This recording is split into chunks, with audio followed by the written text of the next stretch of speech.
The grand, self-styled project of Prince Harry and Meghan, the Duke and Duchess of Sussex, a global crusade built on the twin pillars of traumatic victimhood and righteous liberation, has always contained within it a fatal and glaring contradiction.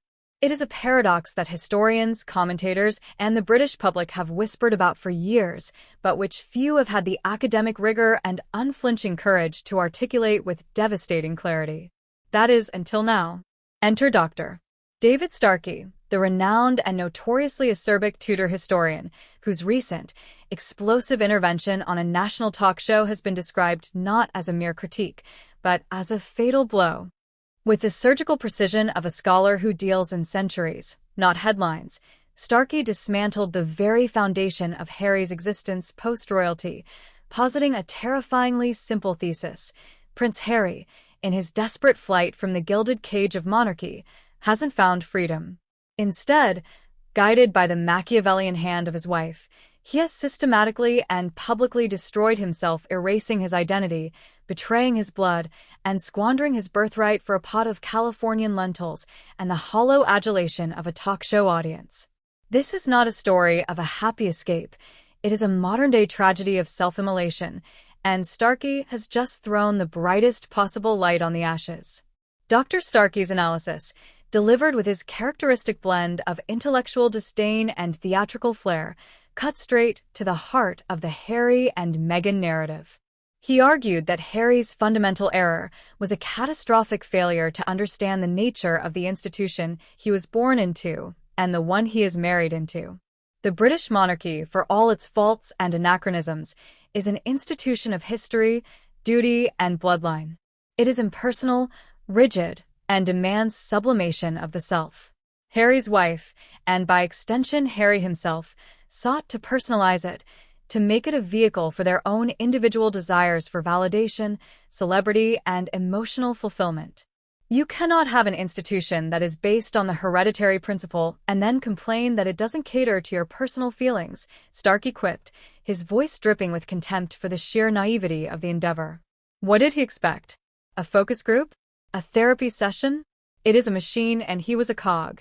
A very privileged, very wealthy, very protected cog. He has traded that for becoming a talking head, a reality star, a content creator.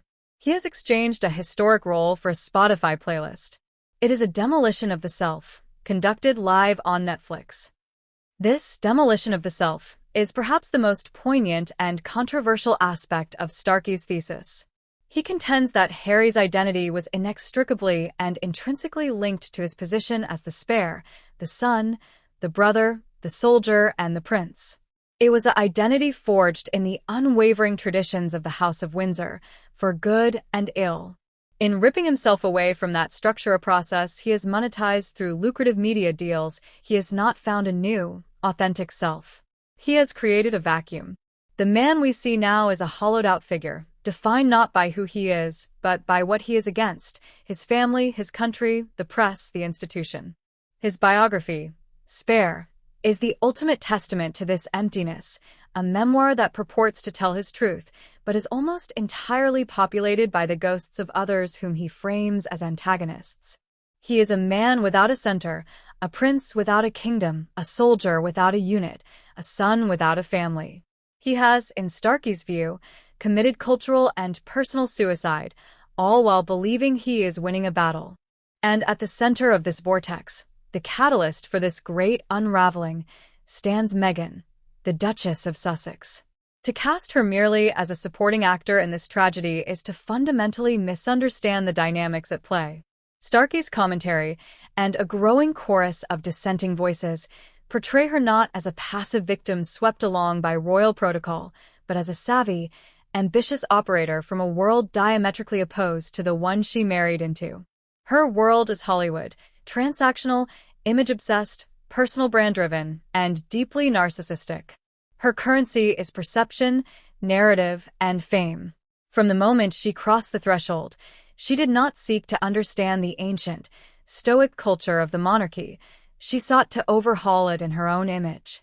The stories are now legend. The demands for a tiara, the rift with staff accustomed to serving an institution rather than an individual, the the reported tantrums when the world did not bend to her will. This was not a clash of cultures. It was a hostile takeover attempt that failed spectacularly. The calculated nature of this project becomes starkly evident in the Sussexes' post-royal strategy.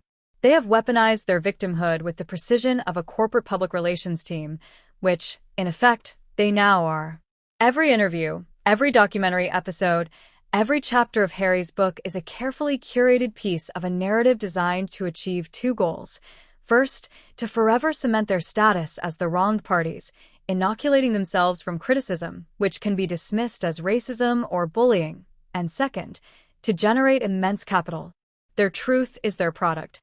This is Meghan's world.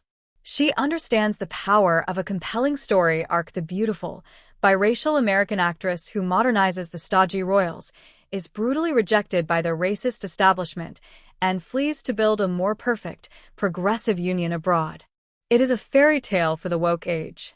The problem, as Starkey and other critics point out, is that real life, real history, and real families are messier. The monarchy is not a screenplay where characters are neatly divided into heroes and villains. By forcing it into this narrative, Harry has been compelled to vilify his own father, his brother,